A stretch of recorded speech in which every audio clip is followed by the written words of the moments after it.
جتنے قرضے ہیں یہ ساری دنیا جانتی ہے، ٹریلینز آف ڈالرز کے اس کے قرضے ہیں، لیکن اس کا ڈالر پھر بھی آج ڈالر ہی ڈالر ہے جس کا سکہ بولتا ہے.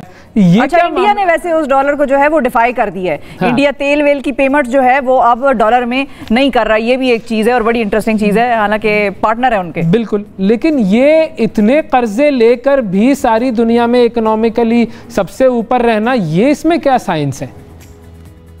اس میں سائنس ہے یار، یہ بھی اتنی کوئی تشویش والی بات نہیں ہے یہ میں اس پہ. لیکن ایک جو آپ نے بات کی اکنامک پاور کے پیچھے جو میں گزارش کر رہا ہوں امپورٹنٹ ہے، وہ ایک انٹلیکچوئل پاور ہے. اکنامک پاور جو ہے وہ آئیڈیا کی پاور ہوتی ہے، وہ پیسے کی پاور نہیں ہوتی. آئی نو اس پہ لوگ اعتراض کریں گے. اکنامک پاور آئیڈیا کی پاور ہوتی ہے، کیونکہ پیسہ تو ختم ہو جاتا ہے نا، خرچ ہو جاتا ہے.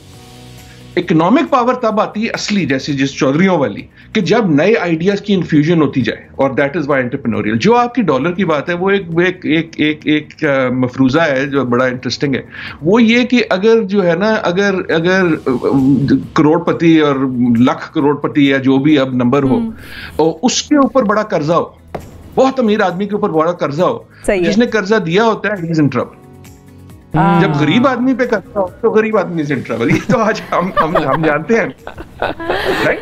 So if you have a lot of money, اگر آپ بہت امیر ہیں اور آپ کو کسی نے قرضہ دیا ہوا ہے تو اس بیچارے کی شامت آئی ہے. اور اگر آپ غریب ہیں تو پھر آپ کی شامت آئی ہے.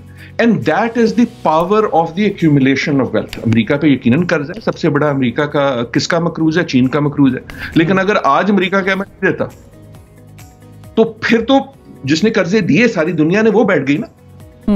ہمارے جیسے اگر کہ میں قرضے نہیں دیتا تو چھتر پڑیں گے، ظاہر چھتر پڑیں گے، اور پڑھنے چاہیے. رائٹ؟ سو کہنے کا مقصد یہ ہے کہ this is about relative economic power, کہ جب امیر قرضہ لیتا ہے تو اس کو لوگ اس لیے قرضہ دیتے ہیں کہ they are a safe bat.